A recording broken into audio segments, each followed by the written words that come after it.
Amor, imbatível amor. Capítulo 9. Algozes psicológicos, parte A. O processo da evolução antropossociológica do ser humano não se fez acompanhar pelo desenvolvimento psicológico que deveria, pelo contrário, precedê-lo. Sendo um ser essencialmente constituído pela energia pensante, ela teria predominância no comportamento, imprimindo suas necessidades mais vigorosas que se transferiam para o cérebro, por ela modelado, passando a conduzir a maquinaria física como consequência das suas expressões psicológicas. Não obstante, em razão da sua estrutura original, simples, destituída de complexidades, esse desabrochar de valores torna-se lento, fixando cada conquista de forma que a próxima se apoie na anterior, que lhe passa a constituir alicerce psíquico. Os sentimentos, por isso mesmo, surgem a pouco e pouco, arrebatando a concha na qual se aprisionam em latência, apresentando-se como impulsos e tendências que se comportarão no futuro como hábitos estruturados, formadores de novos campos vibratórios a se tornarem ação. O desconhecimento de determinadas experiências inibe-o psicologicamente, permitindo que verdadeiros algozes psicológicos tomem campo no comportamento que se transformam em conflitos perturbadores, inibidores, trabalhando para a formação de existências fragmentadas. Às vezes, se apresentam difíceis de remoção imediata, exigindo terapia demorada e grande esforço do seu portador, caso esteja realmente interessado na conquista da saúde emocional. Em vez de assim agir, pelo contrário, o indivíduo refugia-se na distância, evitando compromissos sociais e emocionais que acredita não saber administrar, tornando a situação mais complexa na razão direta em que evita os contatos saudáveis que podem arrancá-lo da situação alienante.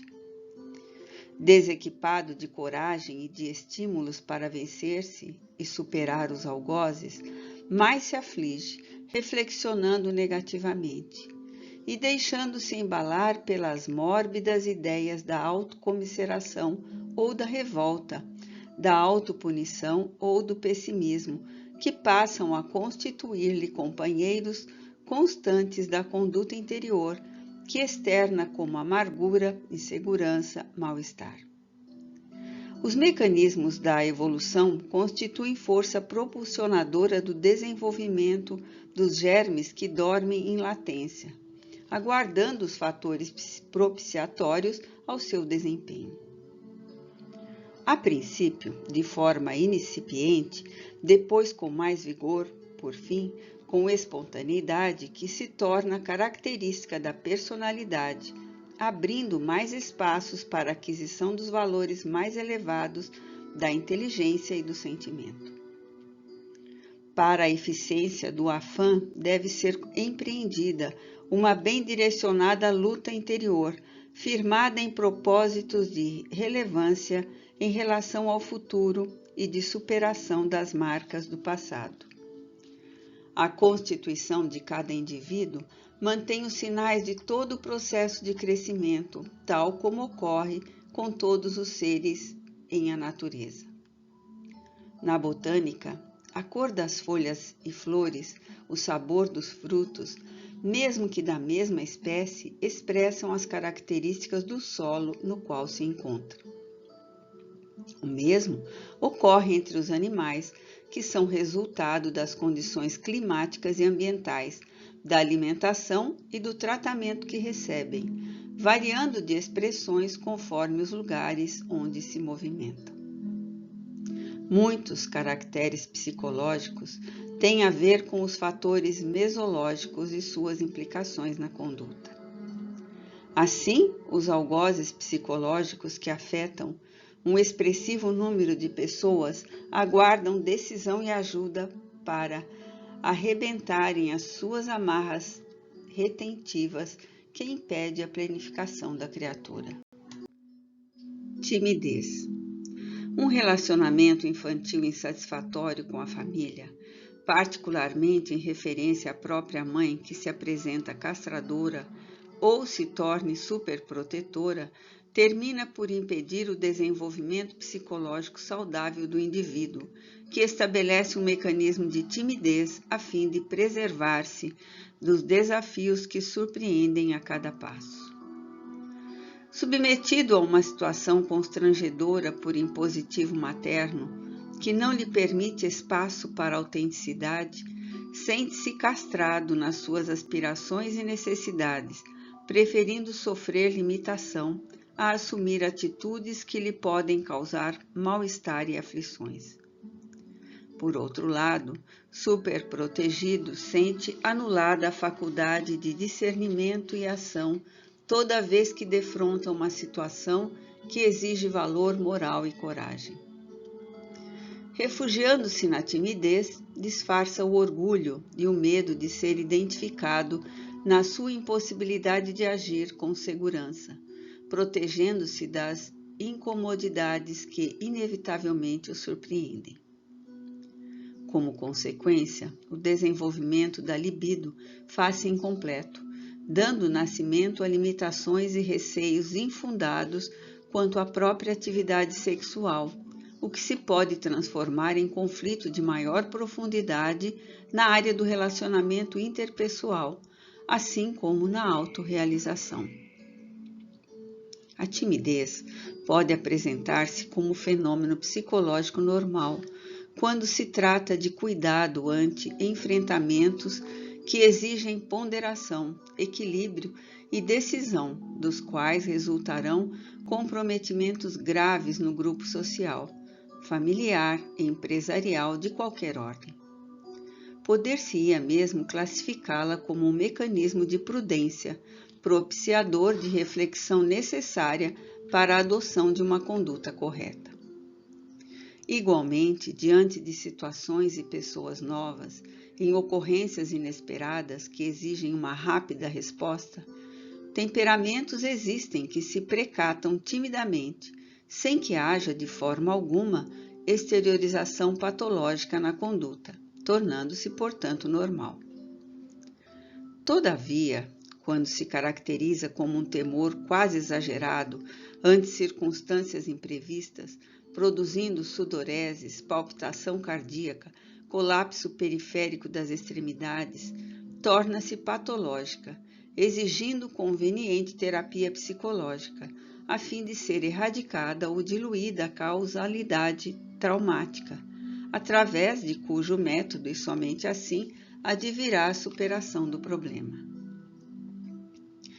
O indivíduo tímido, de alguma forma, é portador de exacerbado orgulho que o leva à construção de comportamento equivocado.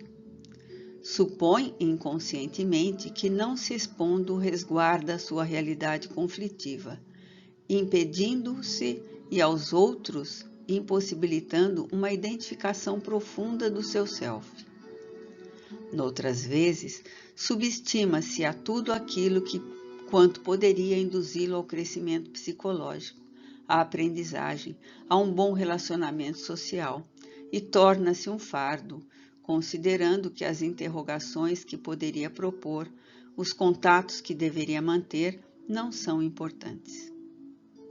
Na sua óptica psicológica distorcida, o que lhe diz respeito não é importante, tendo a impressão de que ninguém se interessa por ele, que as suas questões são destituídas de valor, sendo ele próprio desinteressante e sem significado para o grupo social. A timidez oculta-o, fazendo-o ausente mesmo quando diante dos demais. De certo modo, a timidez escamoteia temperamentos violentos que não irrompem, produzindo distúrbios externos, porque se detêm represados, transformando-se em cólera surda contra as outras pessoas, às vezes contra si próprio. É de considerar-se que essas são reações infantis em face do não desenvolvimento e amadurecimentos psicológicos. Nesse quadro mais grave, o conflito procede de experiência pretérita, que teve curso em vida passada, quando o paciente se comprometeu moralmente e asfixiou no silêncio íntimo o drama existencial, que, embora desconhecido das demais pessoas, se lhe agravou nos recessos do ser, transferindo-se de uma para outra reencarnação, como mecanismo de defesa em relação a tudo e a todos que lhe sejam estranhos. No íntimo, o orgulho dos valores que se atribui à presença da culpa esculpida no inconsciente geram-lhe o clima de timidez em que se refugia, dessa forma, precatando-se de ser acusado, o que lhe resultaria em grave problema para a personalidade. A timidez é terrível algoz por aprisionar a espontaneidade, que impede o paciente de viver em liberdade, de exteriorizar-se de maneira natural, de enfrentar dificuldades com harmonia interna, compreendendo que toda situação desafiadora exige reflexão e cuidado. Uma vida saudável caracteriza-se também pela ocorrência de receios, quando se apresentam problemas que merecem especial atenção. Como todos desejam alcançar suas metas, que são o sentido existencial a que se afervoram, a maneira cuidadosa e tímida, não agressiva nem precipitada, expressa o oportuno mecanismo de preservação da intimidade, da realidade, do processo de evolução. A ausência da timidez não significa a presença de saúde psicológica plena, porque, não raro, outros algozes do comportamento desenham situações também críticas que necessitam ser orientadas corretamente. Nesse sentido, a extroversão ruidosa, a comunicabilidade excessiva constituem fenômeno perturbador para o paciente que pretende dessa maneira ocultar os seus sentimentos conflitivos, desviando a atenção da sua realidade para a aparência, ao mesmo tempo iludindo a necessidade de valorização por saber-se conhecido, desejado, em face do comportamento irrequieto que agrada ao grupo social com o qual convive.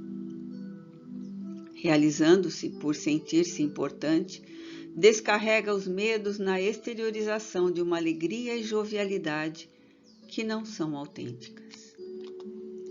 Observando-se tal conduta, logo se perceberá uma grande excitação e preocupação em agradar, em chamar a atenção, em tornar-se o centro de interesse de todos, dificultando a comunicação natural do grupo. Esse tipo de exibicionismo é pernicioso, porque o paciente distrai os outros e continua em tensão permanente, o que se lhe torna um estado normal, no entanto, enfermiço. A timidez pode ser trabalhada também mediante uma autoanálise honesta, de forma que o paciente deva considerar-se alguém igual aos outros, como realmente é, nem melhor nem pior, apenas diferente pela estrutura da personalidade, pelos fatores sociais, econômicos, familiares com os quais conviveu e que o modelaram. Ademais, deve ter em vista que é credor de respeito e de carinho, como todas as outras pessoas que têm valores, talvez ainda não expressados, merecendo por isso mesmo fruir dos direitos que a vida lhe concede e lhe cumpre defender.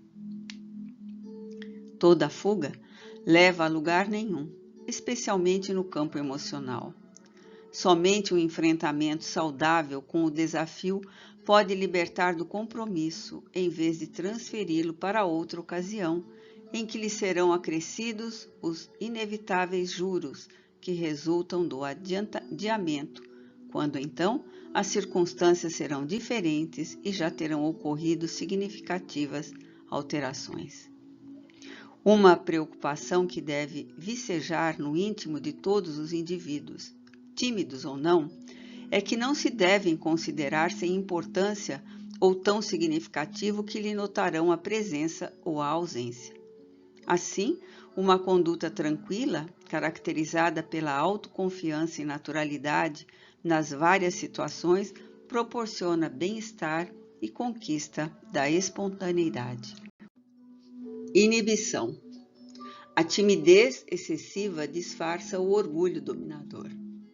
Algumas vezes, este estado decorre de um mecanismo inibitório fixado na personalidade, que se transformou em comportamento doentio.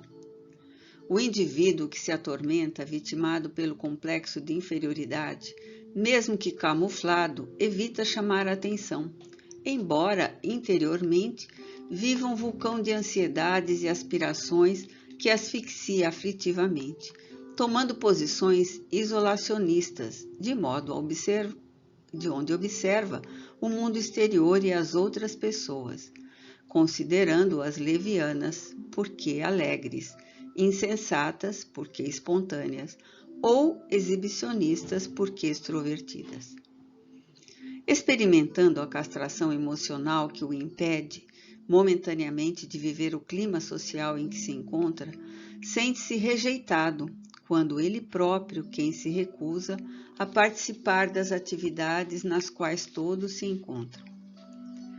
Não apenas isso, mas também se utiliza do falso recurso de justificação, supondo-se isolado, porquanto ninguém se interessa pela sua pessoa, quando em verdade, por sua vez, tampouco se empenha em tomar conhecimento do que se passa fora de si, ou mesmo demonstra qualquer interesse pelo seu próximo.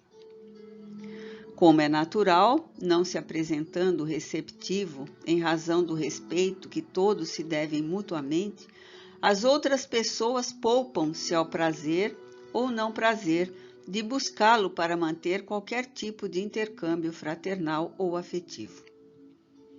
A inibição, essa resistência psicológica íntima a pessoas, acontecimentos e condutas, é causa de muitos males na área da emoção.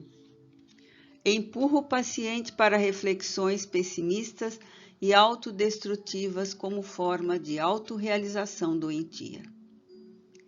Sentindo-se não aceito, acumula azedume e atormenta-se, frustrando as inumeráveis possibilidades de alegria e comunicação.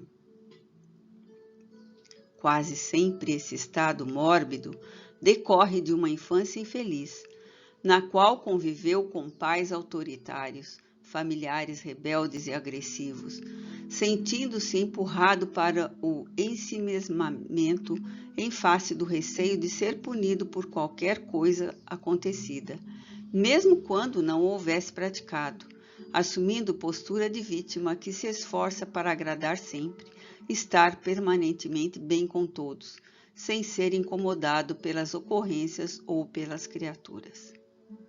Essa conduta também expressa alta dose de egoísmo, que se impõe fórmulas de vivência individualista, reacionária contra tudo, quando lhe parece ambiente hostil e de difícil penetração.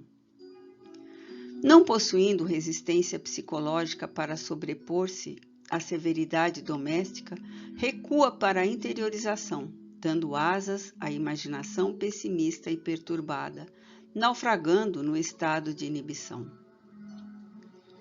Outras vezes, a conduta insensível dos pais, especialmente da mãe, com quem mais se convive no período infantil, faz o atual paciente sentir-se rejeitado, transformado em incômodo que era para os genitores, como se a sua presença lhes constituísse um fardo, eliminando-o pela indiferença do grupo familiar. Essa mesma ocorrência pode também se originar no convívio com outros adultos e apresentar as suas primeiras marcas no relacionamento com outras crianças, que, incapazes de compreender a ocorrência, criticam, expulsam dos seus folguedos, agridem todos aqueles que as desagradam. Ante essa reação dos companheiros de jogos e brincadeiras, agravam-se os conflitos que se transformarão em conduta de inibição enfermiça. O ser existencial, todavia, é, antes de quaisquer outras considerações, um espírito imortal, herdeiro de todas as realizações que lhe assinalam a marcha ancestral. Viajor de muitas experiências em roupagens carnais diferentes e múltiplas, é o arquiteto de glórias e desaires através do comportamento ético-moral, social, religioso, político, artístico e de qualquer outra natureza, por cujas faixas transitou no curso da sua evolução. Conforme se haja conduzido em uma etapa, transfere para a outra os conteúdos que lhe servirão de alicerce para a formação da personalidade. Por outro lado, o renascimento em lares afetuosos ou agressivos, gentis ou indiferentes, entre expressões de bondade ou de acusação, resulta das ações anteriormente praticadas, que ora lhe cumpre reparar, caso hajam sido infelizes e prejudiciais, ou mais crescer em razão dos procedimentos enobrecedores. Assim, recuando à concepção fetal, encontra-se o ser pleno, indestrutível, herdeiro de si mesmo, trabalhador incansável do próprio progresso que lhe cumpre conquistar a esforço pessoal. Assim, considerando os fatores hereditários e mesológicos, psíquicos e físicos, sociais e emocionais que o compõem, estruturando-lhe a personalidade, delineando-lhe a existência humana, tem as suas matrizes fixadas nas atividades desenvolvidas anteriormente. Aluno da vida, promoção ou recapitulação, reprovação na classe em que estuda na valiosa escola terrestre, depende exclusivamente do próprio empenho. Não obstante, o avanço do conhecimento nas áreas da ciência e da tecnologia muito tem contribuído para minimizar e mesmo eliminar os fatores traumáticos das reencarnações anteriores, principalmente em razão dos avanços das doutrinas psíquicas, descobrindo o ser transpessoal, viajor entusiasta da imortalidade. A valiosíssima contribuição de diferentes psicoterapias modernas constitui bênção para os transtornos psicológicos e psiquiátricos da mais variada ordem, não devendo permanecer esquecidos os fatores que desencadearam as ocorrências que precedem ao berço.